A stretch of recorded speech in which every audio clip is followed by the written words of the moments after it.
Une fois de plus, bienvenue dans cette édition du Morning Call. Je vous le disais en titre, c'est un secteur stratégique du Mali qui fonctionne au ralenti. Le pays vit au rythme d'une grève déclenchée il y a quelques semaines par les personnels de santé du secteur public, notamment les médecins et les infirmiers. Le mouvement qui va au-delà de la capitale Bamako affecte le fonctionnement des hôpitaux et des centres de santé publics sur toute l'étendue du territoire national. Parmi les revendications des deux principaux syndicats à l'origine du mot d'ordre de grève illimitée, l'augmentation des salaires, l'intégration de travailleurs contractuels dans la fonction publique ou encore la prise en charge à 100% des soins de santé des personnels de santé.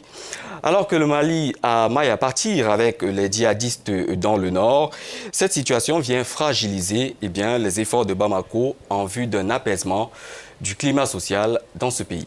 Oui, Stéphane, et cette grève intervient quelques semaines après que les enseignants, les magistrats, les greffiers et les responsables des affaires étrangères se sont également mis en grève. Des millions de Maliens ont été laissés, abandonnés à leur sort depuis le début de la grève, les hôpitaux n'assurant que le service des urgences. Malgré la crise actuelle dans le secteur de la santé, la réponse du gouvernement à la grève se fait encore attendre. Youssouf Maïga, secrétaire général adjoint de l'Union nationale de la santé, de l'action sociale et de la promotion familiale du Mali, a déclaré que personne ne les avait contactés, ni le gouvernement, ni la société civile, ni les politiciens. Cependant, nous sommes ouverts au dialogue parce que nous savons que c'est ainsi que nous obtiendrons ce que nous voulons. Avec nous pour en parler ce matin, notre correspondant au Mali, Alou Diawara. Alou Diawara, bonjour et bienvenue dans cette édition du Morning Call. Cela fait bientôt 2 semaines, je le disais à l'instant, que les personnels de santé du secteur public sont en grève. Pouvez-vous nous faire le point de la situation au Mali? J'ai fait un tour mardi à la mi-journée à l'hôpital du Point G, l'un des 3 plus grands hôpitaux de Bamako J, et notamment rencontré le directeur et son adjoint dans leur bureau. Par contre, je n'ai pas rencontré un seul homme en blouse blanche, c'est-à-dire les médecins. J'ai fait un tour également à l'unité de dialyse du même hôpital. Un seul major gardait quelques patients sous dialyse et le major en question n'était pas en blouse, une exigence peut-être de cette grève illimitée. Sinon, dans le reste de l'hôpital, c'est le calme plat et la grève est largement suivie dans tous les hôpitaux et centres de santé du Mali. Et le bilan, c'est qu'il y a des morts que déplore la presse notamment, sans que les autorités ne disent mot à ce sujet. Et certains cas de maladie qui n'étaient que des cas légers au début du mouvement de grève sont déjà devenus des cas graves. Et les malades et leurs parents souffrent terriblement ici et la seule alternative qui leur reste est plutôt les cliniques privées qui ne chôment pas par ce temps. Mais il faut dire que leurs frais de consultation atteignent parfois les 10 000 francs CFA alors que cela ne fait que 1 000 francs ou 1 500 francs dans les hôpitaux et les centres de santé publics. Et on ne parle même pas du coût de traitement et d'hospitalisation dans ces cliniques privées-là qui reste un luxe pour les citoyens lambda qui ne peuvent pas s'offrir ce luxe.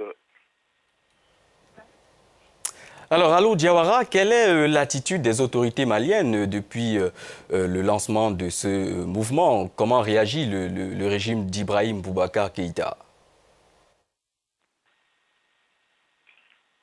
Jusque-là, aucune communication officielle n'a été faite dans ce sens, ni par le ministère de la Santé, ni par le ministère de la Fonction publique, encore moins la présidence de la République. Et la presse critique justement ce silence, je cite, des autorités.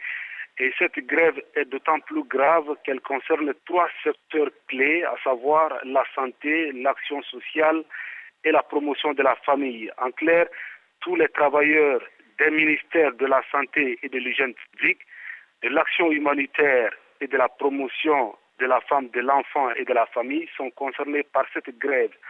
Un petit rappel, la dernière grève illimitée du genre au Mali remonte déjà à 1992 d'après les syndicalistes. Cette grève illimitée était déjà longue de 11 jours, alors que la présente grève qui est en cours est à son 14e jour ce mercredi. Voilà, pour terminer, Alou Diawara, on a récemment appris que les leaders des grévistes reprochent notamment l'indifférence du pouvoir de Bamako. Les choses ont-elles évolué? Y a-t-il de l'espoir en vue?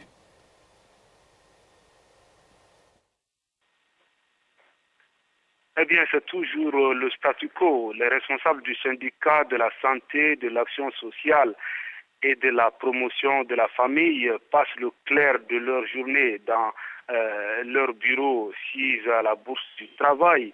Nous les avons rencontrés sur place et pour eux, et aux dernières nouvelles, il n'est pas question de s'engager dans des négociations pour le plaisir de le faire, de négocier.